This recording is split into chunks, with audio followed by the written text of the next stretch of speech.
Hey y'all, welcome back to part 13 of this horse trailer renovation series. It is a rainy and yucky day here in North Carolina, so I figured this was the perfect day to stay in my pajamas, drink some coffee, and edit some YouTube videos for you guys. As you can see, this trailer is making some progress finally.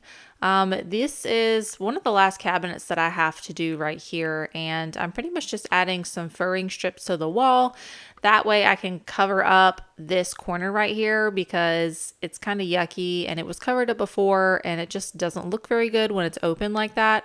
I just like how when I add a piece of paneling to this, it makes it look nice and flush and like it's one big cabinet that's kind of like curved to the front of the gooseneck.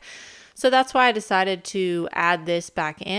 And once it's stained and all of the trim is on it, it actually looks really, really good. So this is just some 3/4 inch furring strips that I use that I attach to the wall. And then this is 5mm underlayment that I am stapling on top of the furring strips, and it just gives it a nice seamless look. After that, I am going to go ahead and start staining everything. So I'm kind of circling back around to the cabinets and the stain. And that's because if you watched any of the other parts, you know that I kind of did this all separately. I didn't build all the cabinets at once and put them all in at once. And I didn't want to have to keep like washing my stain brush and getting the stain out, getting the polyurethane out. I wanted to do it all in one day. So that's why I'm deciding to do this now. I am just applying the stain with a stain brush. You can buy these at Lowe's or Home Depot. I actually didn't learn about the brushes until recently, and it's totally life-changing because I always just use old rags. But what I didn't like about the old rags is that it kind of leaves little bits of lint. And if you're going for a nice smooth look, that is just not matching with the aesthetic that I wanted. And so I found these stain brushes. They are kind of expensive. I think they're maybe like $15 for one brush, but anyway, they're phenomenal. Highly recommend them. I am just going to do one stain or one coat of stain for all of these cabinets, and that's because I only did one coat of stain for the ceiling, and I don't want the cabinets to be darker than the ceiling. I want them all to match, and so I'm not really applying it super thick. I'm just applying it enough to where it soaks into the wood, and it just gets a little bit of stain on it, and that's that. And I know from this clip right here, it kind of looks like the stains are different colors, but I promise you they are not. It's just because the ceiling has polyurethane on it and it's dry, and that cabinet was obviously not. All right, so now I've got all of the cabinets stained that I need to be stained. I'm going to go ahead and start working on trim, and that is because I want to go ahead and cut this, and I'm going to move to the cabinet doors next, and I want to be able to stain them all together for the exact same reason. So this is just that 5mm underlayment that I am cutting into strips right here. You can buy your own trim, but I thought this would be more cost effective to make my own trim, and especially since I'm going to stain it the same color, I figured I already have this type of wood in the trailer, and if you know anything about stains, sometimes if you stain a different type of wood, it'll be a different color than the original type of wood that you used. And so I'm just going to be thorough throughout and use the same type of wood, same type of paneling, and that way my stain colors match. Okay, so here are all of the cabinet doors that I was just telling you about. Now this was a nightmare again because it's a lot of sanding. I mean a lot. I tried several different methods for this. There was one it's a stain. It's kind of like a gel coat stain that I tried over one of them, but it didn't look the same and it was darker. And I was like, you know what? I've already come this far. We're just going to sand all these down, and we're going to do it the right way. And it did take a significant amount of time to sand all of these down. But again, thankfully, these are real wood doors, so it wasn't like it was, the MDF or anything like that. So they're easily sandable. It just takes a lot of time. Okay, fast forward a little bit to skip all that sanding because you guys know how to sand. I'm going to go ahead and start putting polyurethane on all of these cabinets. They have set for, I don't know, maybe a day or two. And so they're nice and dry and ready for their finishing coat. And again, I am using the same polyurethane that I used on the ceiling. So this is a high gloss. I bought it in a gallon size. This is a bare high gloss polyurethane. And it actually surprisingly doesn't take as many coats as the Minwax version that I usually use. I've never used the bare version of the polyurethane before, but it's nice and thick and I like it, and I can brush this on. Now the only catch with this is I do have to be really careful with the brush, because obviously when you brush anything on, you can have drips. So I need to be really careful that I am paying attention if there's any drips. That way I can get those before they dry, because then that's just more that I have to sand off later. This is actually, it is thick, but I'm applying it really thin. I feel like if you applied this really, really thick and just tried to do 1 or 2 coats, then it wouldn't look as good. You'd probably see a lot more brush marks in it. So anyway, just be mindful of that if you're planning on doing this. I do usually like to roll it on with a foam roller, but it would have had more drips with all of these small thin pieces if I tried to roll it on. Now the bigger sections I can obviously roll on. I don't remember if I did that here. I think I had the paintbrush out, so I was like, well, I'm just going to go ahead and put this on. I think this is a specific brush that is rated for polyurethane. And the whole purpose of that is it doesn't leave a bunch of little streaks like a regular, like really coarse paintbrush would. So also keep that in the back of your mind when you're looking at painting on polyurethane or just different supplies that you could use. And obviously down where this cabinet part is, I have to be careful of the floor because I don't want to get polyurethane on the floor. I'm okay with just like a little bit right where the bottom piece is, and that's because there's going to be trim that I'm going to cover up that small section anyway. So I'm okay with just a little bit of mess up, but I obviously don't want a whole lot because then that would look bad. All right, last but not least, we will get these cabinets that are on the gooseneck right here, and you can see how much better it looks now that everything is stained right there. It just makes it look so much more neat and clean. And there's actually a good bit of storage up here. This is I think this is a V-nose gooseneck up here. So it kind of like tapers in like a triangle. So you can fit, long things in there. It's a pretty deep cabinet, which is great. Okay, so I'm going to go ahead and let all of that dry for its first coat and then keep working on these cabinet doors. I did end up switching to a different tool. I borrowed this from my neighbor and I was a little worried about using it because it does take off quite a bit of material, but there was also quite a bit of material there to take off. So I was just careful and kind of just skimmed off the protective coat, the polyurethane that was already on there, and then just a little bit down into the stain. And now I go back in and really hand sand the rest of that. And this actually worked really well. It was good taking off the bulk of the material and then coming and doing the detail sanding. I think it ended up looking a lot better in the long run. And then you see for the edges, it's like a little tiny circular sander with like a 120 grit sandpaper on it that I attached to my drill. And this thing was a lifesaver for the hand sanding. Obviously the middle parts or the inner parts right there, I had to hand sand because I didn't want to take off too much material and sand it down to where it didn't look the way that it was supposed to. So these middle parts, the decorative parts, I ended up just hand sanding.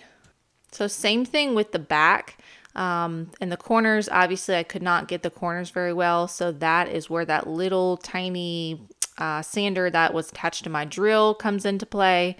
That thing worked phenomenally for the corners, and then obviously just a little bit of hand sanding to touch up the last parts of the edges. And that is how they turned out. Now I've taken everything upstairs. I do have a separate painting room upstairs that has that giant fan that you see in the back there for ventilation. And I'm going to go ahead and start staining everything. Now that one you see that's already stained beside the one I am staining right now, that was the one that I tested with the kind of like the 2-in-1 gel stain type of thing. And you see the color difference on how it's just darker than the other ones are. And thankfully I just did the back of it, and that one is actually just the back to the hot water heater. And so nobody's ever going to see it unless you're opening the door to the hot water heater, which that was interesting in of itself because I've never seen a hot water heater, the back of it at least, with the door to it. But anyway, I wasn't too entirely worried about that because, you know, it was one of those things where it was close enough and I would have taken off too much material to try to sand it down for something that was very minimal. So I guess that's one of those pick your battles things. And maybe I didn't pick the right battle, but I just felt like that was one of those things that wasn't really going to make a huge difference in the long run. And before y'all come at me, the only reason that I'm saying that is because I want you guys to know that I do sometimes take a shortcut here or there. I am absolutely not perfect. So I don't want to have this like illusion that I'm just somehow this like perfect person who does everything right all the time, because I still make mistakes. I'm still human.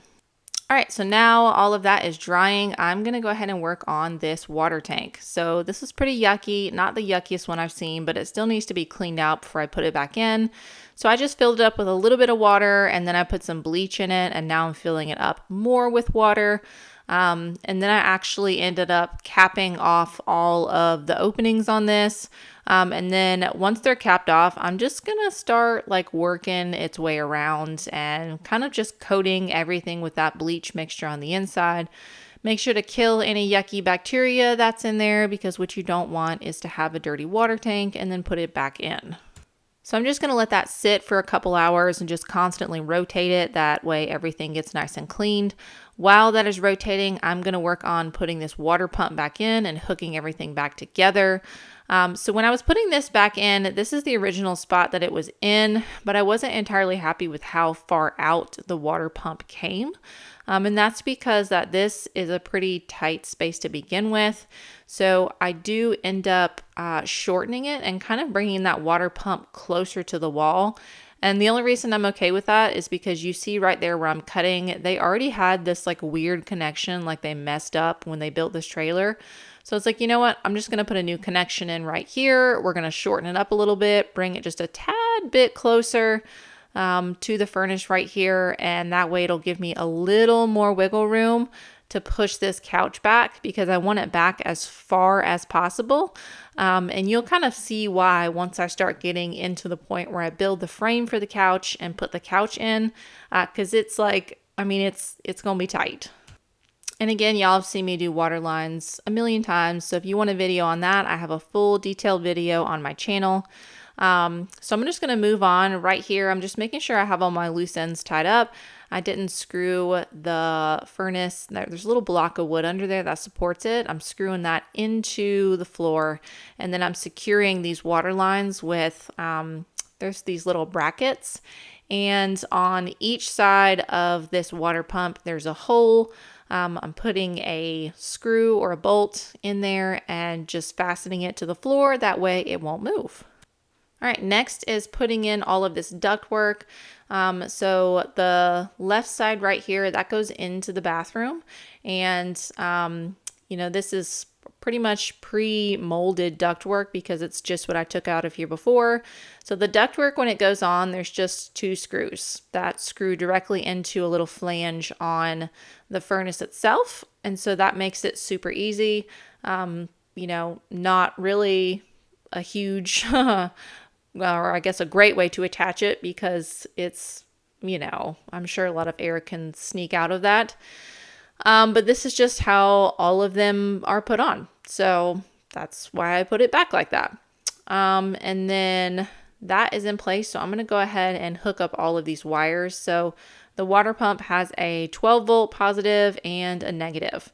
So I'm just reconnecting the wires here. Obviously I cut off the wire, stripped new wire, and now I am putting some crimp connectors on. Again, really like the crimp connectors versus the wire nuts or Wagos because they both wiggle loose.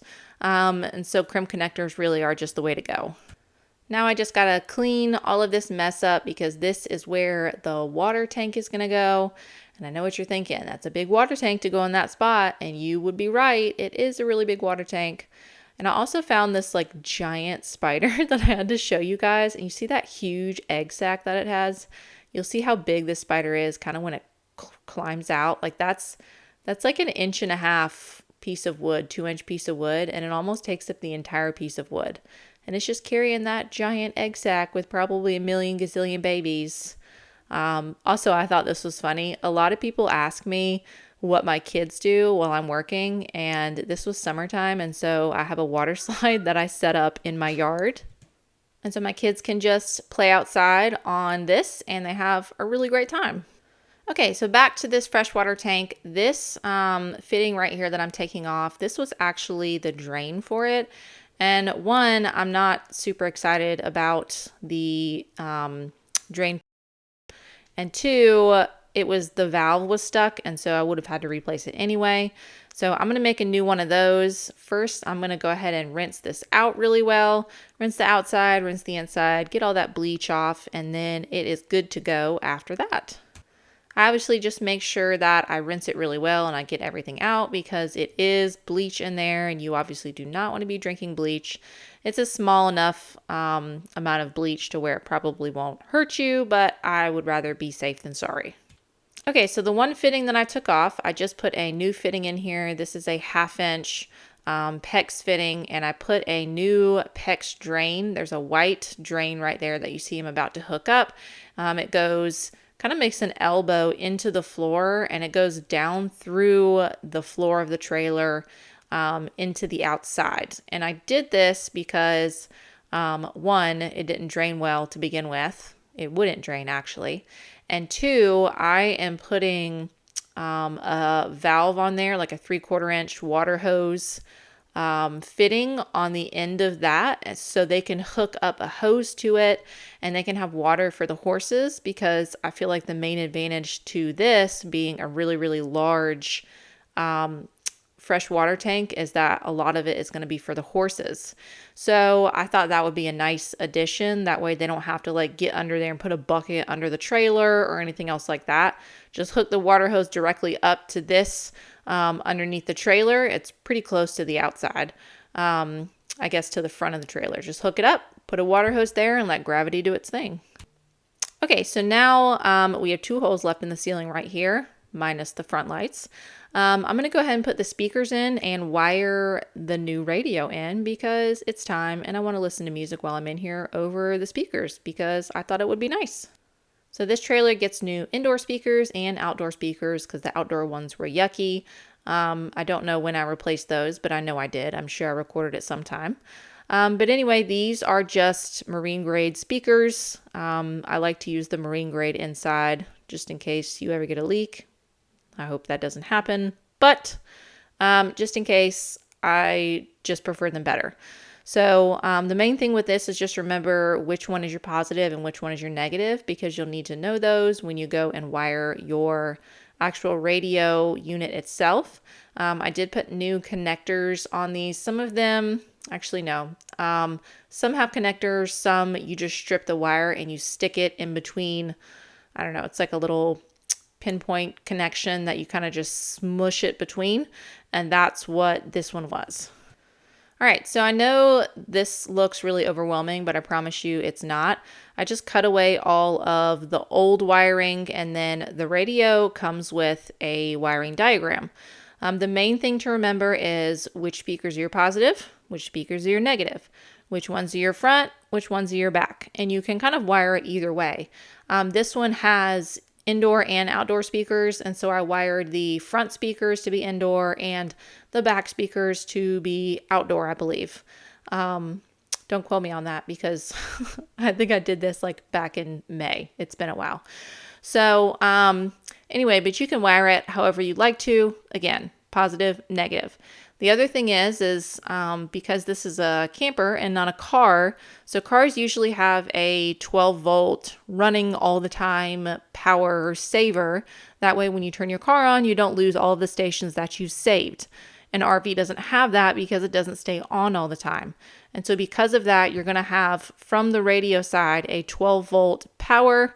That's just going to power. And then there's I can't remember what it's called right now, but it's a 12 volt like backup power type of thing. Both of those are going to need to go to the 12 volt power or from the camper, if that makes sense. And then obviously your negative goes to your negative and everything works the way it should. and part 14 is coming soon. I hope you guys have a good rest of your day.